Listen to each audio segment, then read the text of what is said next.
Alrighty, Josh, how are you? Good, how are you doing? Thanks for having us on your show. Not a problem. Tony, how are you? Good. Thanks, John. Do you guys want to introduce yourselves? I'll just introduce Bambi to my thumper is my dad, Tony Bramchick. And this is my son, Josh.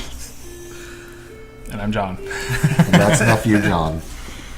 Alrighty, so Tony here is kind of the master of the paranormal, and he's going to give us some insight and kind of what goes on, and I got some questions for him too. And what do you think? I'm just here to hang out. Yeah. Josh just wanted to be part You got to of it. add some I'm a 2 cents too. paranormal investigator in training. All right, so what can you tell us about your first experience with the paranormal? Well, first of all, let me say I don't know if I'm a master of paranormal. It's just that I've always believed in spiritualism and the paranormal. It just seemed like a normal thing for me, and I've been at it since the 70s, since I was a young teenager, and it just seems the most natural explanation of life after death for me, anyways.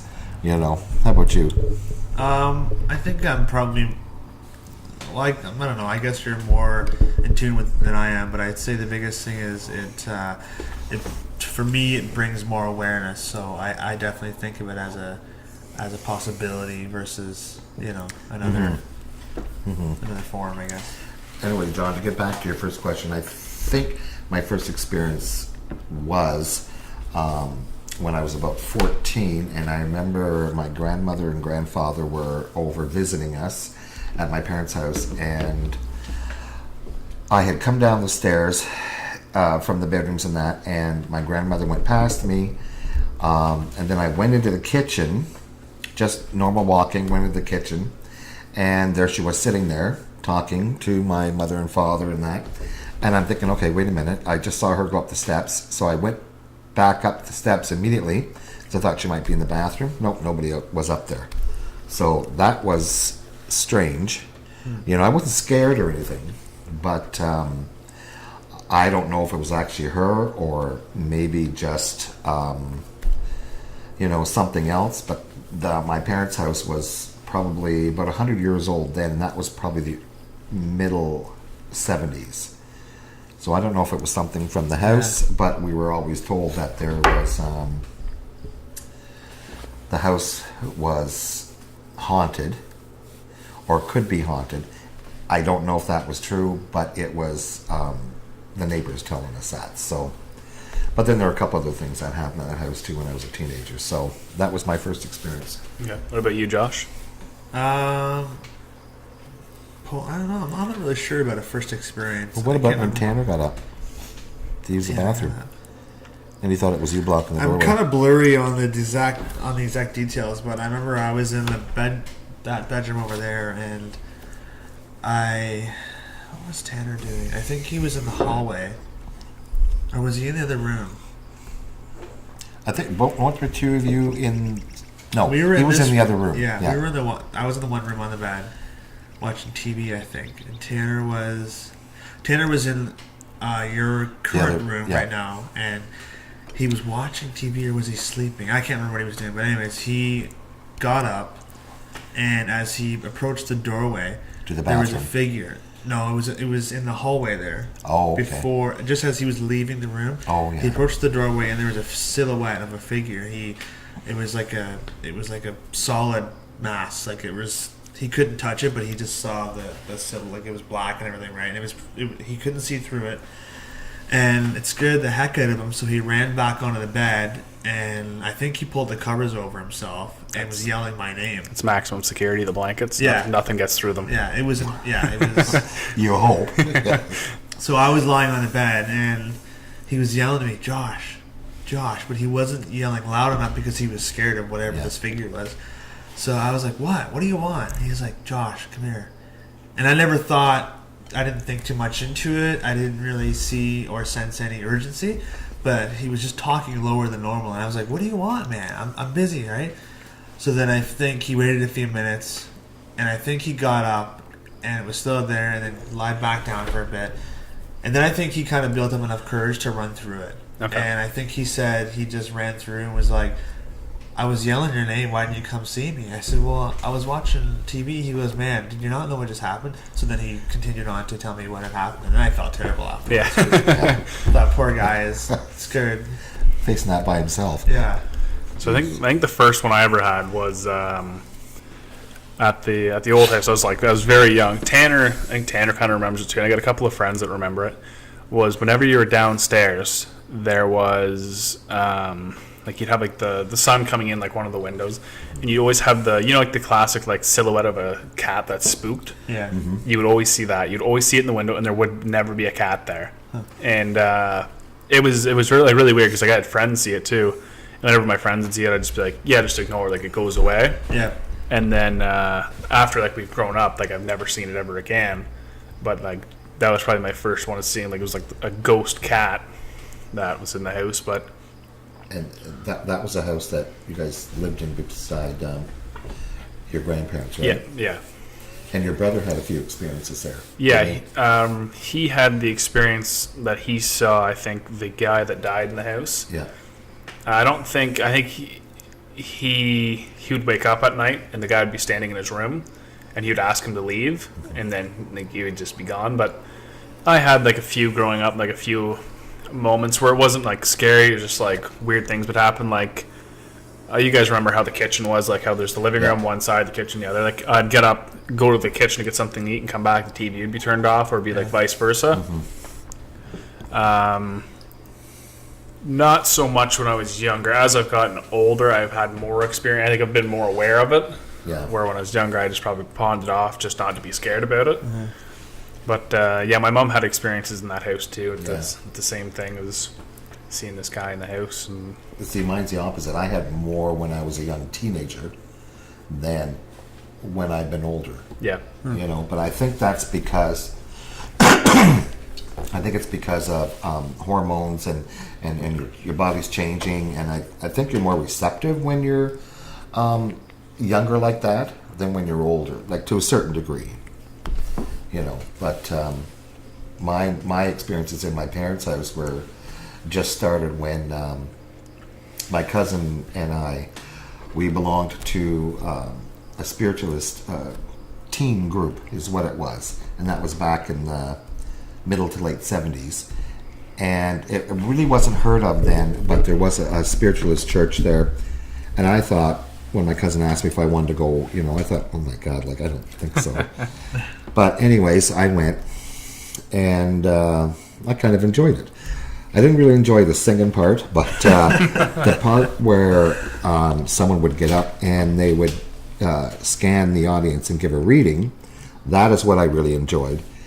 For the most part, most of them were spot on. There were some that were new and just developing their abilities, and they were trying to get their hits and misses, and sometimes there was more misses than hits.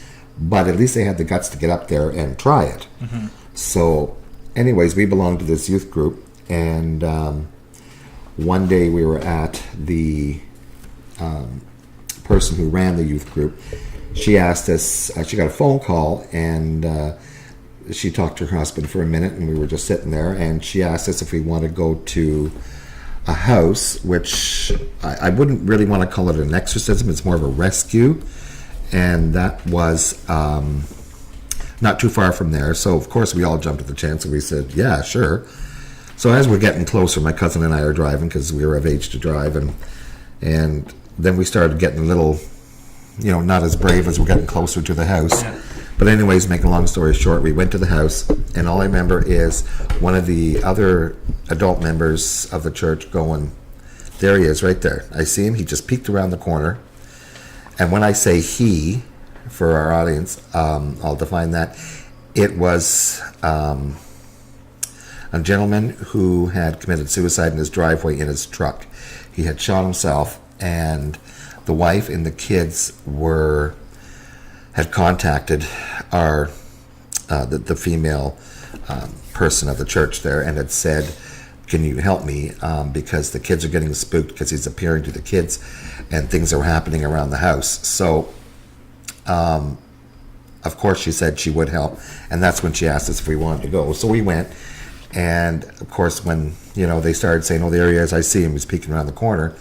Well, then of course your bravery just kind of leaves you, like major, and you're going, "Do I really want to be here?" But yeah, you're there anyways. No way to get home. So, anyways, we just stood there, my cousin and I, and the lady of the church there, she had sat in a chair, and she went into a trance mediumship, and she had channeled him, and one of the other elders were speaking to him and telling him that it was okay for him to go to the light, to follow the light, look for a loved one, because they would send a loved one to come and take him. He didn't need to be on this plane anymore. Even though he meant well, he was scaring his children because they would be seeing his face at the top of the stairs, and it was like larger than normal. So of course these little kids would be getting scared, right? So anyways, make a long story short, they got him to cross into the light, and then we left, and then my cousin and I were driving home, and all I could think of was, I think I might sleep with the light on tonight. Yeah. But then I did start to have some experiences. I don't know if that opened something up. I just thought, okay, I had like 3 experiences, and then I did something about it. But the first one was I was lying in bed there in the back of the house in my bedroom, and I knew I wasn't asleep, and I knew I wasn't dreaming. And then all of a sudden I heard these footsteps come down the hallway towards my bedroom door, and it was almost like high heels, because I heard the click, click, click. And so anyways, I closed my eyes, because I don't know why I had that reaction. I just knew I had to close my eyes. So I closed my eyes, pretended to be asleep. And then I heard this voice, not in my ears, but in my head, say, "I know you know I'm here. I know you know I'm here." And it sounded like this woman was getting a little perturbed. I just pretended to like I was still kind of asleep. And then I just heard her go, "Huh," like this, and stomp her one foot. And then I heard the heels go out of my bedroom and down the hallway. And the next thing I know, I'm sitting up in bed. I don't remember waking up like you would normally from a dream or something. And I thought, okay, well, so I kept the light on that night and went back to sleep. And then the next night, it's almost like it happened in 3 successions. The second night, I went to bed, and I was just hoping that I wouldn't have anything like that. But anyways, I slept with the light on. And the second night, same thing. I was not asleep, not awake, but it just felt like in a weird state. I was pretty sure I was more awake than anything. And I'm lying there. Then all of a sudden, this hand comes and just lays across the middle of my chest with a thump, like a gentle thump. And I'm going, okay, what the hell is that? And the thing I knew immediately was it wasn't somebody standing at the foot of my bed. It was like he was halfway through the floor, and the arm was not at an angle with the elbow up towards the ceiling. It was straight across, like perpendicular, I think. And I'm thinking, okay, this is weird. But I didn't feel really any fear, so I said in my mind, I didn't open my mouth and talk, I just said in my mind, "Get your hand off my chest and I'll talk to you." Anyways, it didn't move. So I said, okay, repeated it again, and it didn't move. And then I started getting a little scared, right? So I don't know why, but I grabbed it with both arms and I bit it. And it was just like biting into Play-Doh. It was white, it was an arm with the hand attached, and it felt just like biting into Play-Doh. And then the next thing I know, again, I'm sitting up in the bed, not knowing if I woke up or anything. So I thought, okay, like this is really starting to freak me out. So the third night, I was in bed again, same state, was pretty sure I was awake. And then I heard this growling from the base of the stairs. And at the base of the stairs was the front door. And I thought, I wonder who the hell, I know we don't have a dog or a cat or anything. So but then the growling started almost taking on a menacing type of tone to the point where it actually did. And I knew instinctively that if I got up and went and looked at that top of the stairs to see what was coming to the steps, I wouldn't want to see it. I just immediately knew that. So I closed my eyes, like I remember closing my eyes, And then the next thing I know, I'm sitting up in the bed again. And I'm going, okay, this is 3 times. This is enough. So anyways, the next day I phoned the lady of the church. I told her what had happened. She said, if you're not ready for it yet, she says, that's fine. She says, just say there's certain prayer protection. She says, and it should stop. And sure enough, I said it for the next few nights, a week maybe, and I never had another one after that in that house. Oh, that's weird. Yeah. But it was true to form. It was lifelike. It was like I actually experienced it. There was only one other time that I went into that kind of state, and that was when your mother and I were just dating, and I was down in one of the bedrooms going to bed because I had to go to work that morning. And I remember your mom coming in to say goodnight to me because, of course, with her father there, we weren't allowed to stay in the same room together back then. So anyways, I had the bedroom, and my wife came down and said goodnight to me, and I said goodnight. And then middle of the night, I don't know. I remember something happening. I can't remember what it was now. But anyways, in the morning when my wife came down to wake me up, I was sitting up in the bed with the bedroom light on, and I was wide awake, and all the top bedclothes were rolled tightly in a ball and put in the corner of the room. And I don't remember, in that room. And I don't remember waking up, I kind of remember maybe something happening, but it was like that memory was erased, So I thought, okay, I hope this isn't starting again like this, but no doubt. Well, if it did, I'd handle it, but... Now, do you think, what's your thought on, the whole, demons thing? Do you think they're, a whole other, entity, or do you think they're just very mean, mean spirits? I used to think there was no such thing as that. Just like there was, personally, I don't believe that there's a devil.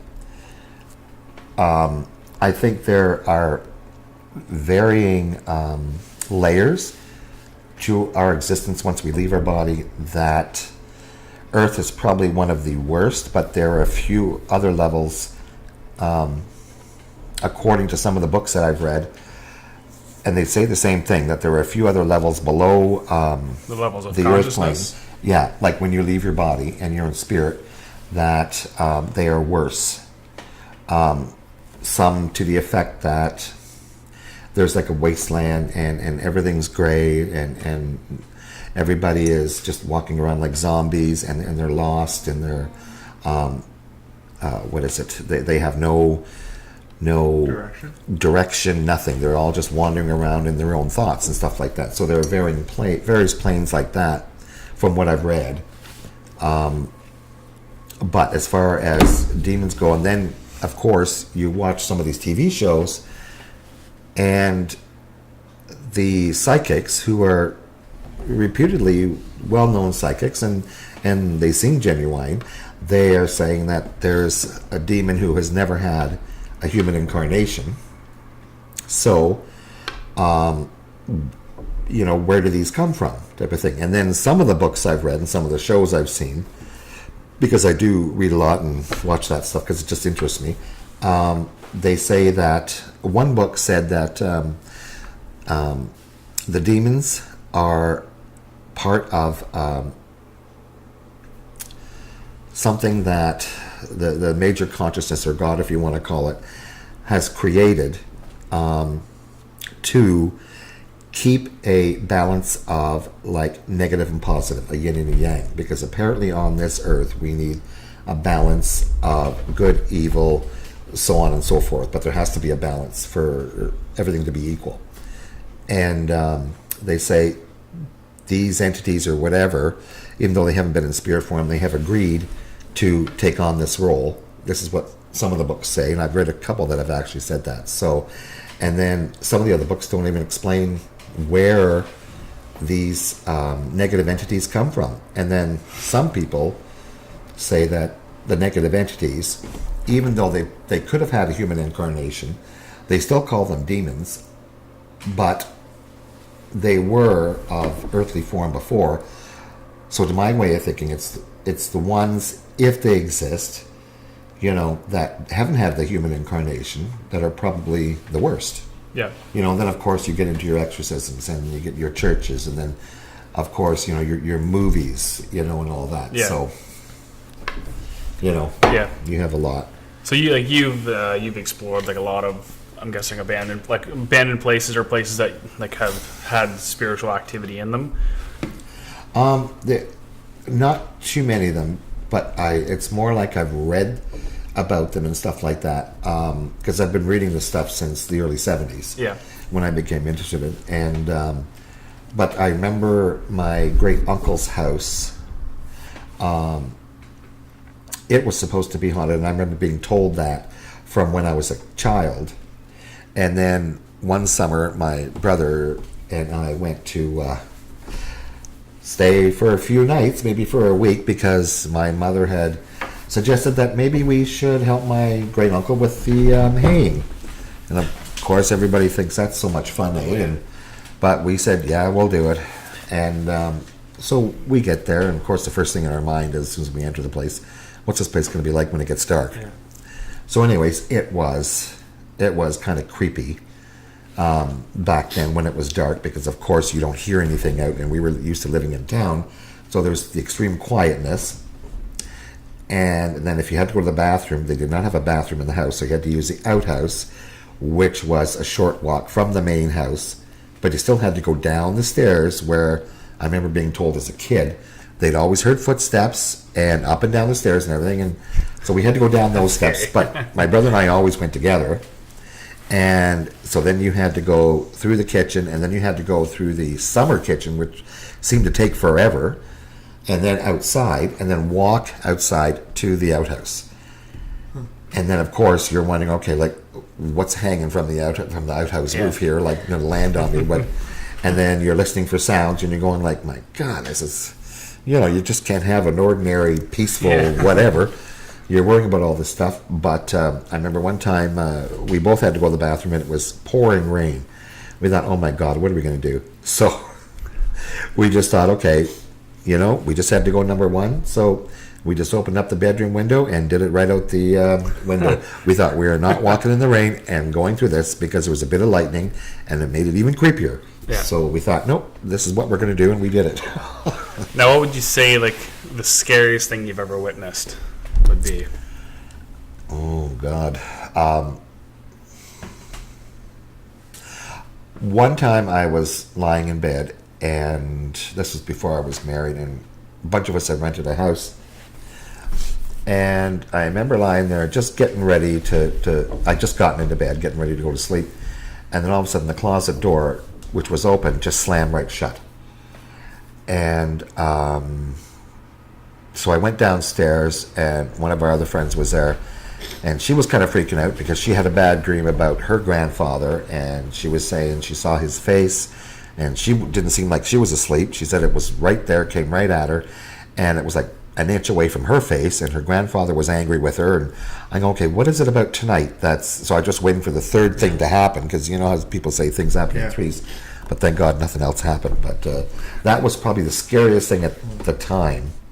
But then if you're talking about, you know, what's the scariest thing you've seen in movies and stuff like that, probably the scariest thing that I first saw would be The Exorcist when it first came out. Because and everybody was scared shitless of that movie, you know, because that was the first time they actually had decent special effects, and it was supposed to be from I think it was from a true story, was it not? I think it was based loosely or something on a story, and I don't know if it was based loosely on the case of this young boy from the 50s who was possessed. And you can still pull it up on your computer and that. And anyways, they had a hard time exorcising the demon from him. I think that's what it was based loosely on. I'd have to look it up. You know, and then of course back then, all the good scary movies started coming out. You know, where the one about the house with James Brolin, the original one in it, and Margot Kidder, Amityville Horror. Well, then of course, you know, that kind of freaked you out, and then. Of course, it didn't have anything to do with ghosts, but of course, Jaws came out then. That freaked you out. You didn't want to go to the beach swimming. Yeah. So there was a whole bunch of good, better-made movies coming out then, and it just seemed then in the 70s that there was an explosion of books coming out on the subject of the paranormal, movies coming out on the subject of the paranormal, and psychics starting to become, I want to use the term loosely, but celebrities. Yeah. Do you know what I mean? So that's when I first noticed a change and in the consciousness of everybody towards the paranormal was in the 70s. There were still times when if you talked about ghosts and stuff like that, of course it was great fun to scare the girlfriend and that, and or you'd talk about it if you were together with the lights out and a candle burning and you'd have a seance and or play the Ouija board, which by the way I not recommend anybody do. But anyways, you would do stuff like that, and it just seemed like back then everything started, coming. What about you, Josh? Into the forefront. What was your scariest thing you've ever kind of witnessed? I wanted to, touch on loosely. And a lot of movies are doing it now. I'd say the one that kind of brought it to light was what's called astral projecting.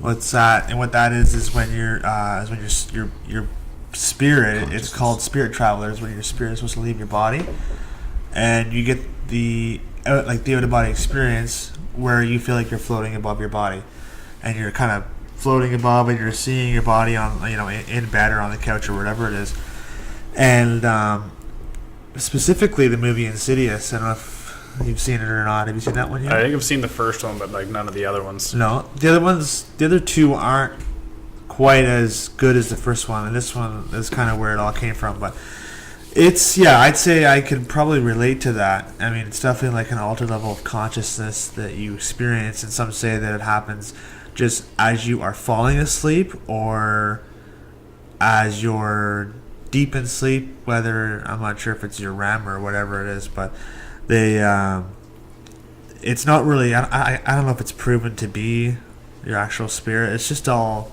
different theories here and there. Yeah. And it is creepy because I've had it where you're lying in bed and then you feel like something's touching you, say on your leg or your arm, but you can't control, you can't wake up. You're aware that something's there, whether it be your own hand, and your body is not unable to control or send a message to move that hand or whatever it is, but it's like you're frozen in that moment, like and you're sleep scared, paralysis, or there is actually another. Sorry, I think I'm mixing them up. There's like a paralysis type of thing you can experience. Astral projecting is different than that. So I've actually experienced both. So the paralysis where you're lying in bed, you feel like you can't move, but something's touching you, and floating, you floating above your own body. So when you experienced that floating above your own body, did you actually see anything like your own body, or did you see like the room? You just feel like the best way to describe it is almost like you're in a pool. Yeah. Like you're kind of, it's like you can, you know what I mean? The way I felt was I was lying in bed. Like weightless and all that? Yeah, weightless, floating, and I was bouncing off the ceiling. Like I was kind of like holding myself on it. Yeah, it's funny you say that. And I was looking down, and I'm like, this is weird. But you're not scared. You're just kind of like, okay, this is interesting. I'll just kind of go for the ride and see where it leads me. Yeah, I definitely think a big part, what you guys know, I'm a huge sleep talker. Yeah. And I find one of my times where I have the most activity paranormally is when I'm having, I don't know if it's dreams or when it is when I'm sleep talking, but one of my most memorable things I've ever had happen to me was I can tell when I'm sleepwalking, it's a very, very light sleep. I recognize that something's not right. Mm-hmm. So the first scary experience I had with sleepwalking is I walked into my room, and my buddy was over, and walked up the stairs and everything. I thought the dog was outside for whatever reason. This is 2 a.m. in the morning, so I'm like this is weird. And then I clearly remember the dream looking for the dog because the dog wasn't there. Yeah. And then going outside and opening the door. And as soon as I opened the door, I 100% became conscious. Yeah. And I was just thinking Like, what am I doing? And, like, why am I out here? But I knew that's where the dream had brought me. Yeah. And one of the most, like, I feel like it was almost like a contact that I had was, I don't think Lindsay was over. I think I was sleeping alone. Is I had like a black gentleman standing at the end of my bed. Interesting. Yeah, and he was in like early 1900s, maybe late 1800s, like attire. Yeah.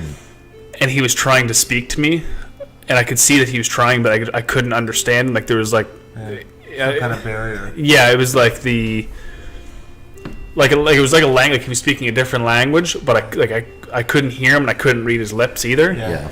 And because usually if they talk to you, you will hear it in your head. Yeah. But like not with your ears, but you'll just hear it. Yeah. And he was standing at the end of my bed. He was trying to tell me something. Like I couldn't figure out what it was. That was like the most memorable like contact I've ever had with it. Mm-hmm. But like I've had like premonitions and stuff like that. Like one of the ones that stands out in my head is me and my mom were driving. This was like when I was like 14. My mom and I were driving down Lansdowne Street, and just before Dockers, I had a daydream that a car came out and we hit it, and we got in a bad accident. So I asked my mom to slow down, and she slowed down, and a car cut us off, and we almost hit it. Huh. And then the other time was me and my brother were driving. It was probably around the same time. We were on, I think, like Atkinson Road, and I had like a daydream that we were going up over the second hill, and there was a car passing over the hill, and we got into a head-on accident with it. And I asked my brother, like, slow down, like, I just had a weird, like, vision, and we slowed down, there's a car coming over the hill. Wow. Yeah. And, yeah, those... Yeah, thank God you were given those warnings. Yeah. Since I haven't had many like that since. Well, I had an astral projection, and that was about to say, shortly after I had the door slammed in the bedroom, and I had gotten up to have a drink or something like that, gone back to bed, laid down, closed my eyes, and immediately, next thing I know, I'm right up at the ceiling, about this far from it, and my eyes are open, looking at the ceiling, and I'm going, what the hell? So I kind of panicked, and I closed my eyes, and then next thing I know, I'm opening my eyes again, and I'm back in my body. But it was so clear, I could see the stucco that's on the ceiling, no problem. And it happened immediately after I laid down. And I'm going, okay, this wasn't a dream. Yeah. So how could I astral project? But I seem to be able to astral project, not consciously, like I wanted to. And I just thought, oh my God, it just happened so fast. Yeah. Have you guys ever heard of the spirit molecule? You heard about it? So it's like a hormone. It's natural in everything. So any living being has it, and it's the hormone that's released in your from your into your brain or from your brain when you're born, when you die, and then if you have like a near-death experience. So it's what it's kind of is that when you have it when you're born, it's when your soul is plugged into your body, and when you die, it's when your soul is unplugged and you leave, and you can actually like take it. So now, when you say plugged, you mean like some people describe it as a silver cord? Yeah, that's attached umbilicus to your spirit. Yeah. So, like, one of the stories that I remember was one that Tanner told. Like, he tried it. Of course, Tanner. He tried what? He tried this, like, spirit molecule. So it's the way it kind of... Tanner's my youngest son. Yeah. So the way like it kind of works is that, like, you take it, and then you fall asleep, and then your liver ends up sorting, like, getting rid of it because it's, like... Metabolizing it? Yeah. And what he said ended up happening was... if I remember correctly, he tried, like, I think they either drank it like a tea or whatever it was, and he fell asleep, and he was flying through a tunnel with TVs on the walls. Oh yeah, and it had like all the memories from from all throughout his life on these walls. And then at the end of the tunnel, he was in the room when Papa was dying, and that when Papa died, he felt like he felt death, and then he just like left and was like floating through space.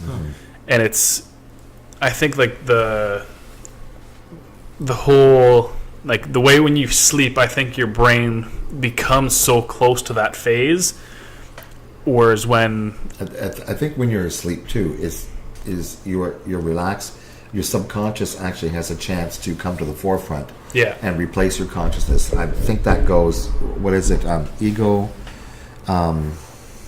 id, super ego or something like this, or anyways, there's three of them. But when you're asleep, the ability to bring your subconscious or let your subconscious have free reign, I think just naturally happens, right? And I just want to interrupt. I apologize for the Kawartha Speedway background noise. That guy had triangle tires. We're out in the farm country, guys. So. Yeah, like Lindsay says, like all the time, I talk in my sleep, and like I've like said dates. I don't remember what it was now. Like I've said dates in my dreams. Like it'll happen in 10 months and 10 days and weird stuff like that. Which we should have recorded to see what happened after the 10 months and the 10 days. Which I'm sure it's gone by now. But yeah, like I feel is that's where I'm the closest with like the boundary between like the spiritual level and like the physical level. Yeah, is that she says that I'll talk and have conversations and they won't make sense. So I don't know if it's a spirit contacting me, like they can see me and they contact me and I can I'm close enough I can contact them back. Or if she doesn't understand what you're speaking, it could even be another language from another incarnation. Yeah. Because there's a whole new topic of or direction of discussion. Yeah. Is the reincarnation type of thing. So have you guys ever had anybody tell you what your previous existences were? No. I have. What were you before? Well, I had two of them tell me the same thing, and these were different psychics, and at different times, like say maybe a couple years apart. But they both said that I was, I think it was a soldier, and I think it was probably maybe 17 or 1800s, and I knew that we might be going to war. The country that I lived in might be going to war, and I was a little angry because all I wanted to do was just stay home with my family, tend to my own business, tend to my garden, and you guys know I love the garden now. Yeah. But and they said, but no, you knew you were going to get a call and you would have to go to war. And two psychics told me that, different ones, and then another one told me that she saw me standing on a ship, and it was a wooden ship. And she said, "Oh my God!" She says, "Are you ever handsome? You're tall. You got long dark hair." And I knew that was exactly the opposite of what I am now. Like, and I'm thinking, "Oh Jesus!" But anyways, she said, "And your father owns this fleet of ships, and you're very brave, and you are commanding this one ship." And I thought, "Whoa, that's different," because I could take ships or boats and take them or leave them. I really don't care. Yeah. You know, but I thought that was interesting. Yeah, I definitely think that. I don't know if it's something throughout like my childhood, like I could care less about. Like I enjoyed fishing, but like I can really care less about boats. But as I've gotten older, there's been like more of an attraction to to be towards like working out at sea. So I don't know if it was like a past experience that's drawing me to that, or what it is. But well, so some of what I've read say that these people that are born with like a beautiful voice and stuff like that, they have had previous incarnations where they have used their voice as an instrument, you know, for somewhat of fame or whatever. But usually it's not as great as it is in this lifetime right now, because they've had to build. The soul has had to build up on the experience of creating their voice and perfecting it and stuff like that. And then some people have been really well-known singers, like they've reported a couple hundred years ago in one of their existences, and they can't sing a tune now. So it depends, I guess, on what their purpose is in this existence and how they're going to manifest or work through that purpose. And are they going to use a voice? Are they going to use their intellect or whatever? So it all depends. Yeah, that's one thing I've noticed is that as of the thing that's like really like drawn me more is the whole like sail power thing. That's really drawn me to it. And as far as I know, anyone like throughout my family has never had the whole like never had the sailboat or anything like that. So I have no idea where it came from. But yeah, it's definitely it's definitely a weird thing that how it just comes up, and I have no idea where it came from. And Well, it could be another existence. Could be a past life. yeah, That you've had. You guys heard that the reason why, and a lot of people seem to say this, that are into spirituality, and the psychics all say that we, when we're in spirit, we're actually on a plane which is maybe 3 feet somewhat higher than where we're standing right now, but we coexist with this plane, and there it's like an ordinary life. You learn, you go to school, you can review past lifetimes, stuff like that, and you also plan for your next one if you're going to have a next one. And when you do plan for it, you come back according to this plan that you've made, speaking with a lot of elder spirits or spirits whose speciality is advising the soul on what can they agree to learn in this lifetime. Because from almost every book I've read, the basic premise is to learn your lessons in your physical incarnations so that you can become more spiritually perfect, so that you can get closer to the highest consciousness, which some people call God, Buddha, whatever, and then eventually meld with that consciousness and bring your experiences into that consciousness as a whole. So that's what a lot of these books that I've read, throughout the years have said. So I'm thinking, okay, if a lot of these books by these different authors are saying the same thing, there must be some sort of truth to it. yeah.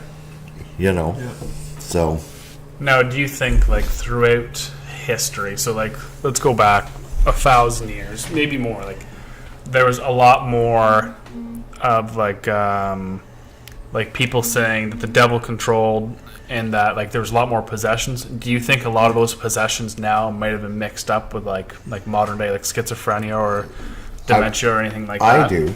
Yeah. I do, because back then, people were not only shorter, but they were also, I think, simpler.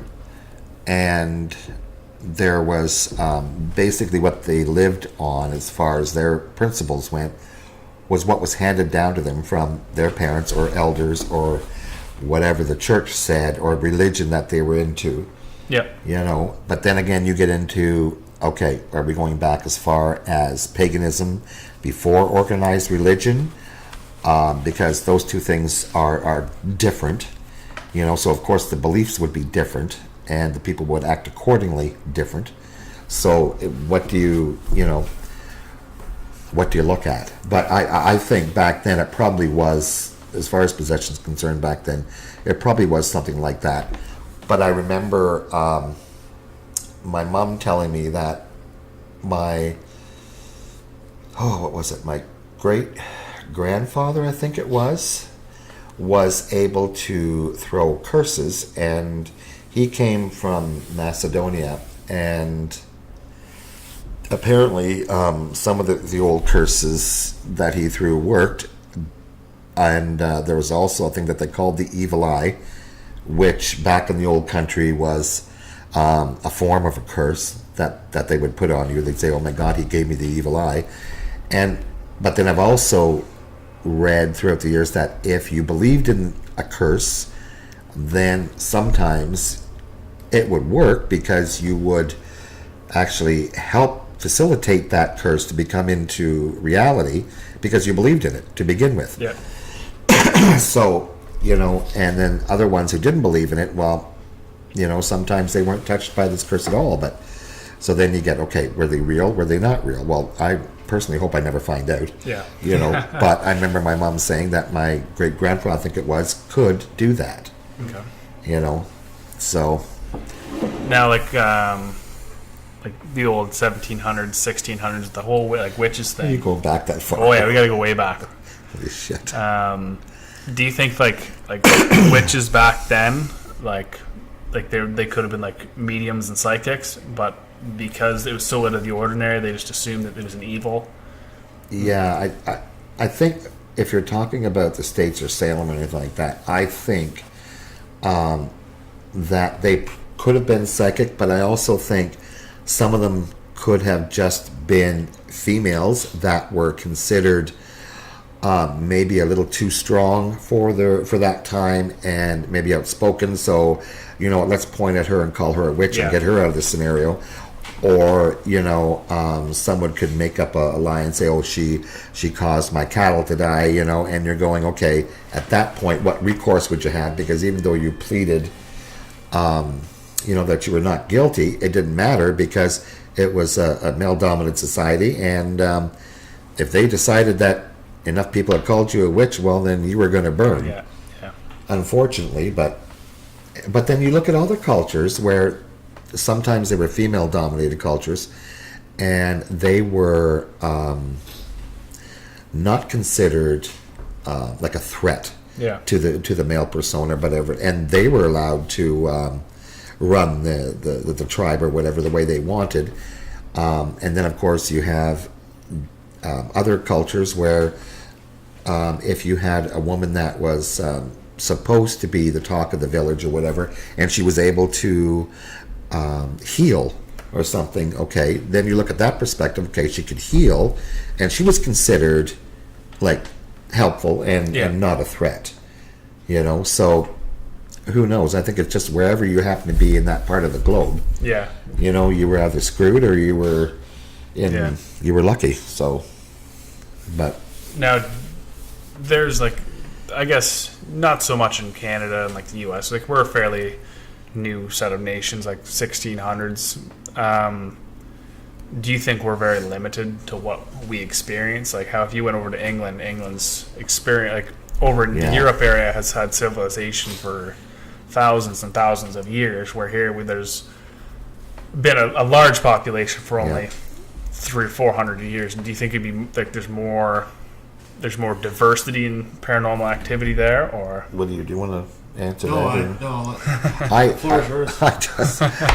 I think my own personal view is I think since the 60s there's been a consciousness growth, and there's been an expansion of what was limited before, and I think the quote age of Aquarius and all that stuff has helped bring this about.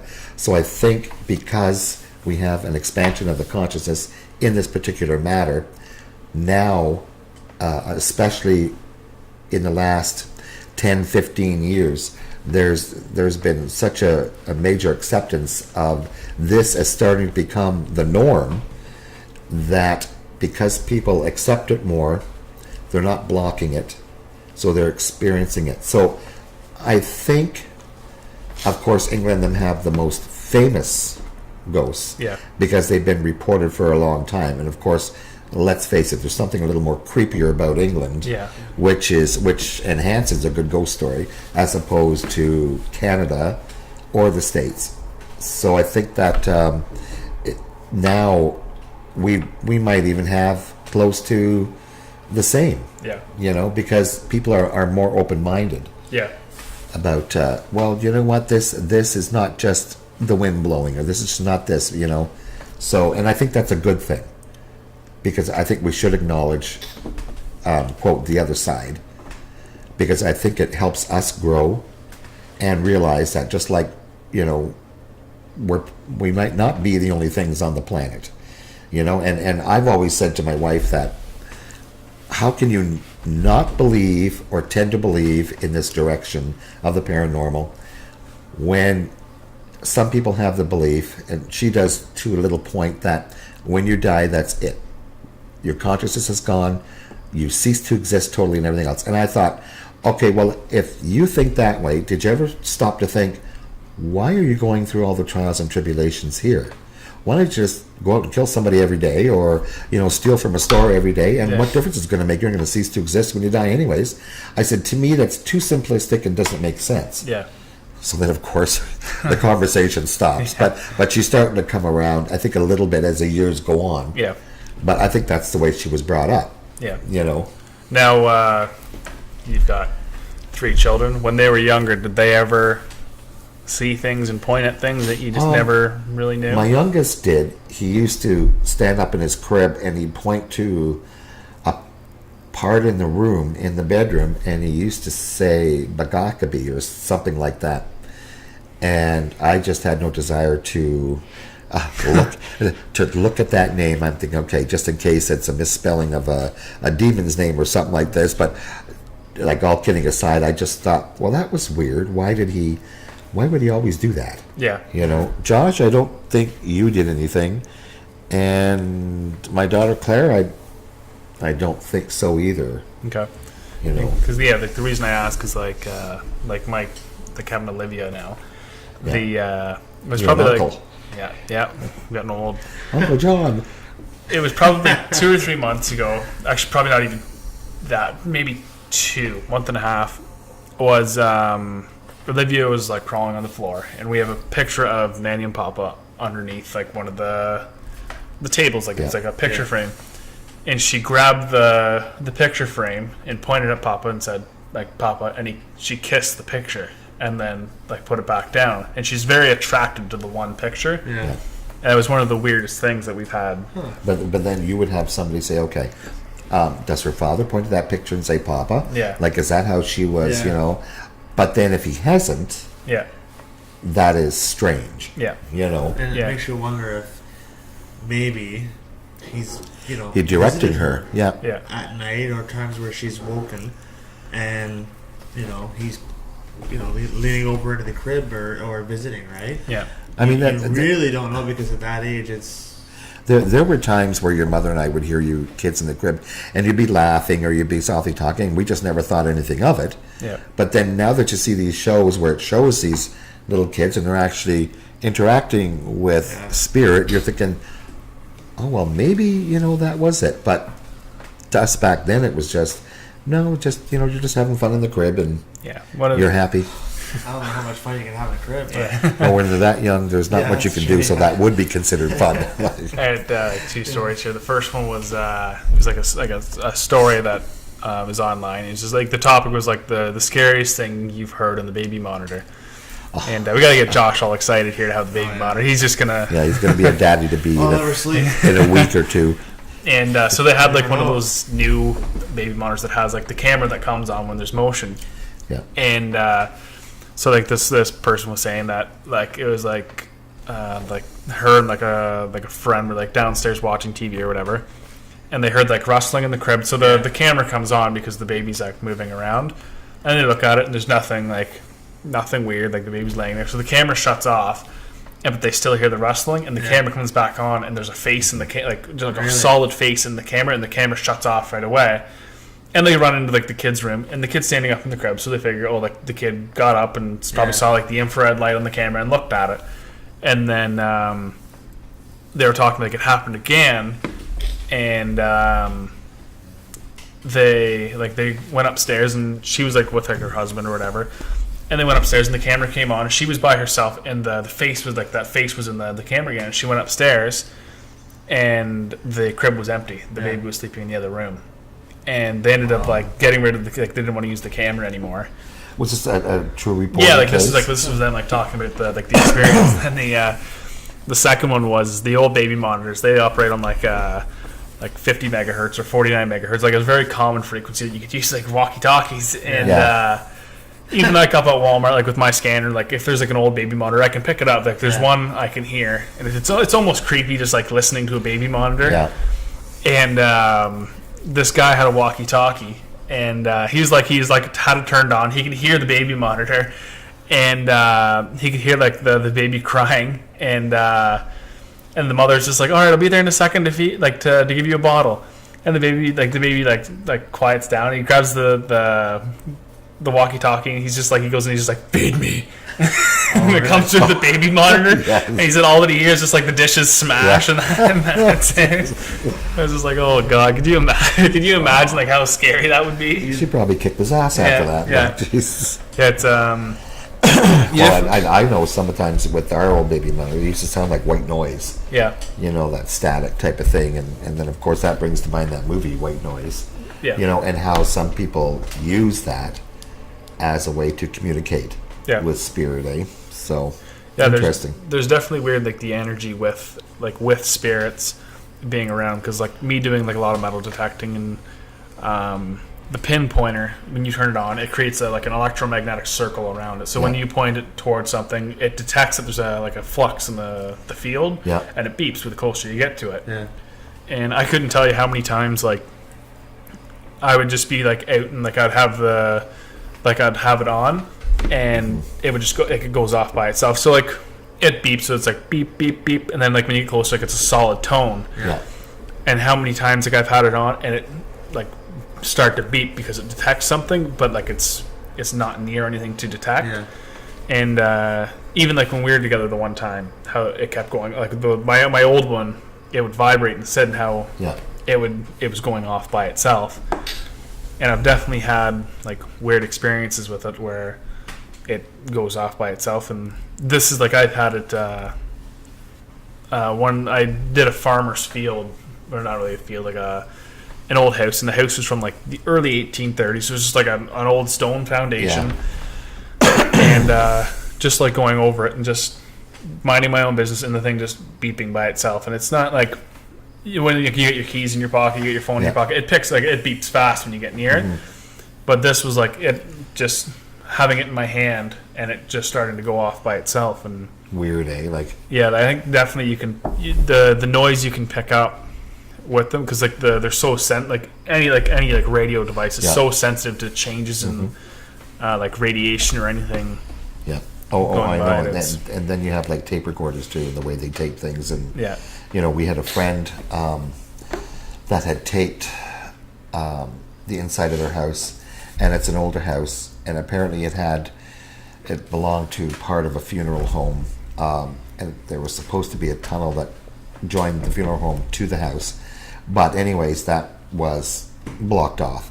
But anyways, this house was supposed to be haunted, and for years they've experienced things.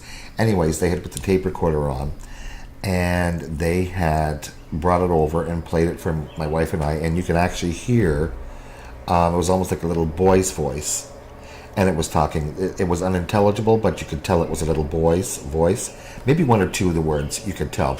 Anyways, this person had asked us to contact the TV show Rescue Mediums. So we did. Yeah. And all we did was just type in to the Rescue Medium site that this was going on, need help. Anyways, one of the producers came, and he talked to this woman at our place, and we went over and saw her place, and he said, yes, there's definitely something here. I don't know if he had psychic ability or not. And they gave him the tape to listen to. They didn't say if they were going to do a show about it or not, but they did do a few shows in and around the Peterborough area, Coburg, Lindsay, and everything, and that's why I liked the show, because they would do local ones, but these were two psychic ladies from England, and that show came out, was one of the first shows actually to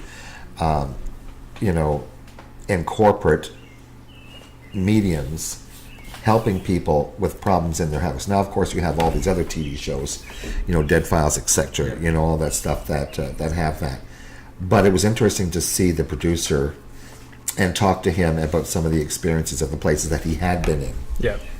So that was really interesting. Yeah, I definitely feel like when you go into a new place, if a spirit's there, I feel like it uses all of its energy it can muster just to have its presence there, because well, it has to pull energy, from what I understand, from the surrounding area. So they say that's why sometimes when the dew point is the highest, from if I got this correctly, usually around 3 o'clock in the morning or whatever, which has been nicknamed the witching hour, that is when they are able to gather the most energy to manifest or whatever they need to do. Yeah. Yeah, like I can definitely... That's why some things shut off and everything, because they're pulling the energy from that apparatus too. I've definitely noticed that if there's a presence somewhere that I feel like, if like one of the like spots that Trevor and I went to was in Omimi, and it was supposed to be an old railway station, but there's like it's just like abandoned buildings there now.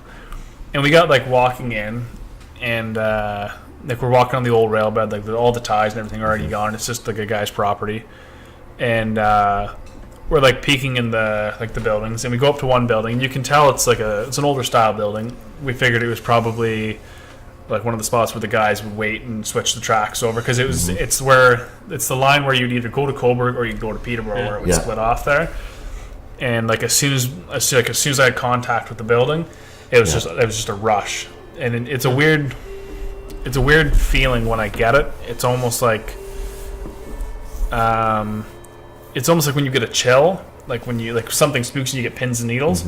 But it's like I fly backwards through a tunnel almost. It's a very weird experience, and then it's like an emotion you feel, like I feel, and you can sense that somebody's there. And it doesn't. It depends. Like, I'm trying to think of where I felt it. Like I felt it there, but it didn't last very. Like it wasn't It was a strong presence, but it didn't last very long. But it was. Yeah. You can tell if it's mean or not. You can tell if it's angry. And I don't think it was an angry. I think it was just somebody curious to like why there was somebody there, because it was like full of like stuff from like the 50s and the 60s, and it was just all kinds of junk sitting there. Yeah. And I haven't had it for a little bit, but the one day you and I went out, I experienced it. At that house. Yeah. It makes you wonder if it's residual that you're sensing, or is it an actual intelligent spirit at the time. Because you do have the two, right, where the intelligent one will interact with you and stuff like that, and then you have the residual, which is of course an imprint of energy upon a certain room or building or something, because that imprint or that energy has been so great to the point where it actually has stuck to that area. The most memorable like residual energy I've had was an old tape recorder that my mom has. And did she ever tape anything with that? The only record, like the only tape that is in with it, is of her and her grandfather, and they're singing a song together. And so like she brought it home, and she said like she felt weird when she played it, and then when she plugged it in and like I pressed play, it was almost like instantly, it was just like a huge amount of sadness came out of it, and I like just holding on to it, just felt like I could bawl my eyes out, but there was no reason behind it. And we continued listening to it, and I still had like the feeling of sadness in it. And then as soon as we stopped it and unplugged it, it was gone. Like it was just interesting, eh? Yeah. Like why you would experience that feeling? Yeah. Yeah. So I don't know. Like I'm sure like I guess my great grandfather, that was probably one of his hobbies, and it might just be like it could be his, like him being there and like him maybe missing having that hobby, and he's like pushing the emotion through that he misses it, or. Well, it could be, but I was always of the impression that anybody from spirit, of course, like there's no worries, there's no negative feelings, nothing. There's just a great amount of love. So, but I wonder too if sometimes spirit does put that impression on you, be it sadness, joy, whatever, so that you would maybe figure something out, or you know what? Or maybe there's a message that they need to get to you, so I'm going to let you experience this type of thing. But one of the messages like I feel that I got from Papa was when I was in college writing an accounting exam, and like I completed it, and then as I was finishing up, like as I was like getting ready to hand it in, I got like a really strong feeling that something like wasn't right, and I was like I sat there and I thought about it. And the feeling didn't go away, so I ended up like going back through the test, and there's a piece that I missed, and I probably would have failed. Like I probably would have lost almost half my marks if I didn't like put it. Like I caught it. Yeah. And the one thing is butterflies. I find I see a lot more of them, because you guys remember God, that would Papa's butterfly would always come to the house. Yeah, and you know what butterflies are supposed to symbolize, right? It's a changing from one form to another, from the caterpillar to the butterfly. So of course the butterfly has more of a spirituality directed to it, like.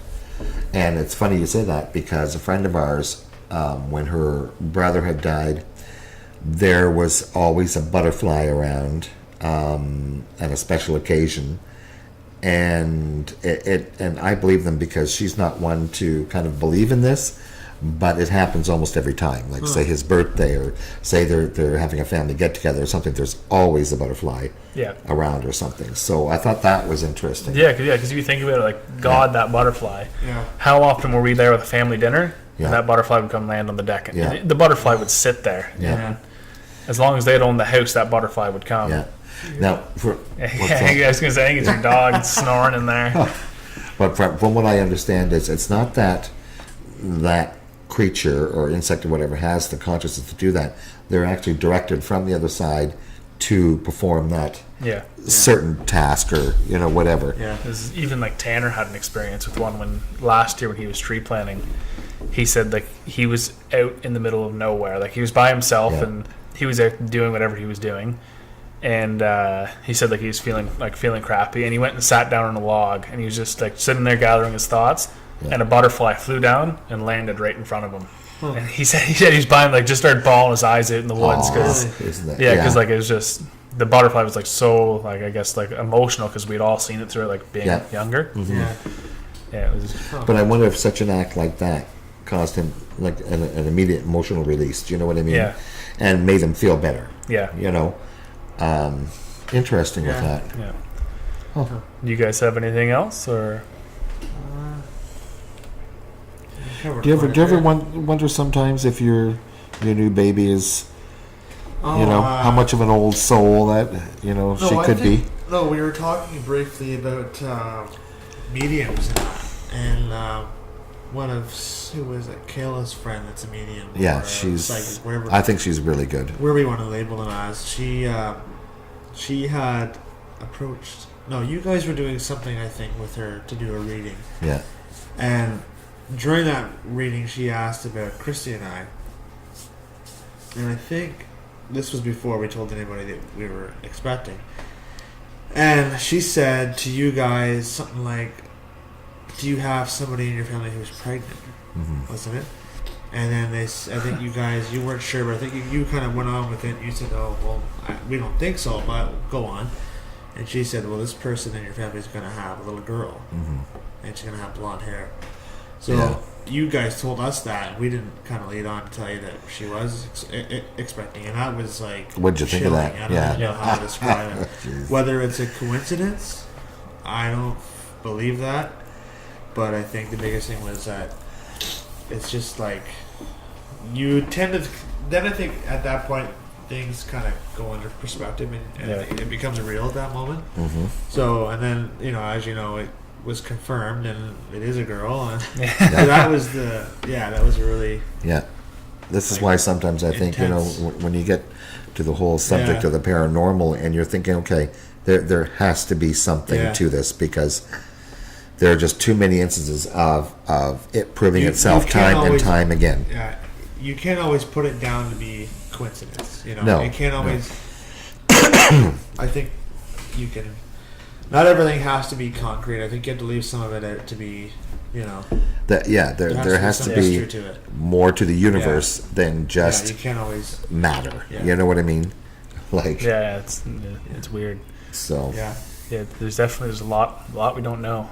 Yeah, if you think about it, like the brain, the brain's the only organ that's named itself. So it heals itself too. Yeah, like the brain is such an incredible thing. When you think about it, like the thing that amazes me the most is like you're up for 14 hours and you go to sleep, and your brain keeps you alive. Like if you're awake, like you remember to breathe. Now all of us are going to think about breathing now to keep ourselves alive. But like breathing, blinking, a lot of it's like stuff that your brain does by itself automatically. But if you think about it, then you have to you override it. And when you're asleep, you're like autopilot, right? Yeah, like when you sleep, you're just your brain, body, your brain just keeps you alive. Like your brain. You guys are aware that they actually did an experiment one time where they did weigh a person that was dying.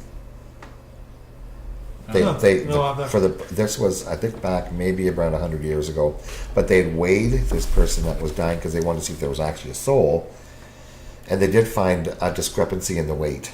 Okay. From that's weird. The moment of death or shortly after death, they found it had weighed a bit less. Wow, that's weird. Yeah, I thought that was interesting.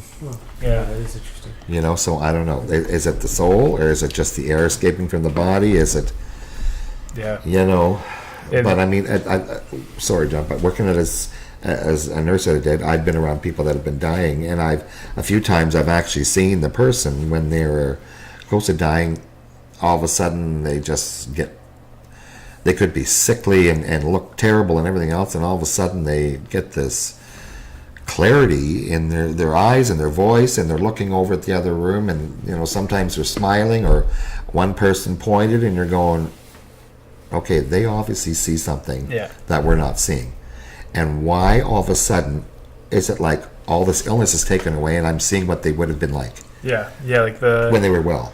Actually, it wasn't too long ago. It was probably a couple of weeks ago that I read this theory on like how powerful the brain is, and how the theory was kind of based on the brain is its own entity, like it's its own thing. Which, if you think about it, it kind of is, because like when you go to sleep, like it manages everything for you, and it was like when you're at the moment of death, you're kind of like slipping away, is that your brain focuses on shutting down. Yeah, like almost like a purgatory, like it runs all your memories, back through, and it's to like calm you down before you die, and it's to relax you so you're not like stressing about it. And it talked about like how one guy had died, and he was dead for however long, and he said that for the longest time he was aware, but he wasn't he knew he wasn't alive. He felt he felt comfort and he felt warmth. Yeah. And then he said that he got to the point where he started like seeing memories, and then he said he just remembered waking up, and that that feeling was gone. And this theory is based on is that your brain, to relax you through the last moments, is that your brain remembers, because your brain, like everything you've ever seen, is stored in your brain. It just can't be accessed. And is that in those last moments, your brain uses all of its resources to bring back as many good memories as it can, just to soothe you. And see, I've also heard too that as the dying process begins, and as your brain starts to die, some parts of it die, and what they say is that whatever part is dying, it of course is shutting down, but it's replaying whatever.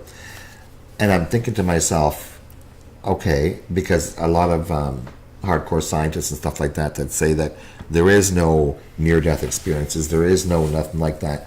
And I'm thinking to myself, and I've read this too, is how do they explain all the people that still have basically the same dying experience, which could be a tunnel, or meeting somebody, seeing a loved one, having the same feeling of unabated love and acceptance.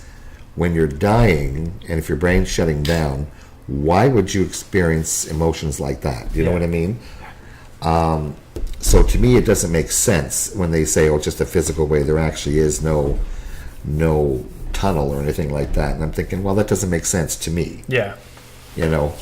Yeah, the way that I believe that there's a heaven or wherever we're going, and it's not really a fear of dying, like dying. It's more of a fear of suffering and then dying. Yeah. Because I figure if I do something and die, is that I know I'll be I know someone's going to be wait there for me. Whether it be if I died today, it'd be Papa waiting there for me at the gate or at the end of the tunnel. And you know what I've read too? It could even be somebody that you're extremely close to from another Yeah. another incarnation. Yeah. It might not even be anybody from this existence. Yeah. You know, and I'm just thinking, okay, well, that's really interesting because I believe in reincarnation, and I must have had some people in my life back then that I was extremely close to. So of course I don't know them now, right? But when I do pass on, well, you know what? I believe that I'll see them. Yeah.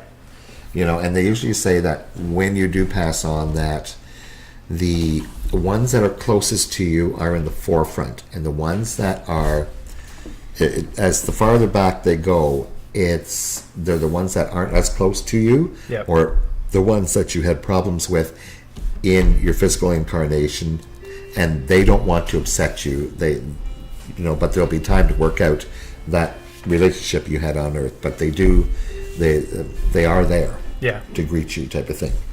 You know, so I thought that was interesting. But and there have been a few books that I've read have said exactly the same thing from different authors, and that's basically what I base. You know, I'm thinking, okay, like here are different people, and they're all saying the same thing. Okay, there must be something to this. Yeah. You know, it's like somebody says, okay, you know what, if you get a dog pissed off, it's going to bite you. Well, you can have all different people saying that, and of course it's true. Yeah. So why should this be any different? Yeah. Yeah. So. Yeah, there's definitely a lot of mystery. Mm-hmm. A lot we don't know that we might not ever know, and it's. Oh, we'll know at one point. Yeah, we will have. I just hope it's not for a long time. Well, at one point, yeah, we will have the ability to harness the power of the brain and technology at the same time, and then maybe we can do a podcast. Yeah. You may not see us on camera, folks. We'll just have our brain in a jar. But Transmit well, like Einstein. Yeah, we have his brain. Transmit our thoughts through a wire. Yeah. Well, do you guys have anything else, or? No, I think I'm pretty good. I hope your audience has enjoyed it, and of course, you know what, it's just our own opinions and stuff like that. Yeah. But I always found the subject extremely fascinating and interesting. So yeah, I'm sure we'll probably have some more podcasts with the three of us. We'll do a second book. Yeah. Topic, but what's nice with the paranormal is they can go in so many different directions. Yeah, that's right. Yeah, which gives you a broader topic. Oh yeah. You know. Well, lots of experiences. So thanks for having maybe us we'll on, talk about the time next time that you and I went to see that Ghostbuster at the Peterborough Library. Remember? I don't remember a whole lot of that. You don't remember that? Well, I do and I don't. You were physically sitting beside me with your eyes open. No, but to talk about it, I don't remember a whole lot about what he. Well, maybe we'll leave that for another time. Unless you want to talk about it. But. We'll leave it for another time. Alrighty. Well, I'd like to thank you, ladies and gentlemen, for tuning in, and we hope you have a great afternoon, night, evening, morning, wherever you are, wherever you're watching. We'd look to see you next time. And think positive, everybody. From the grave, who knows? Yeah. Ooh. We'll see you next time. What was that? Cheers.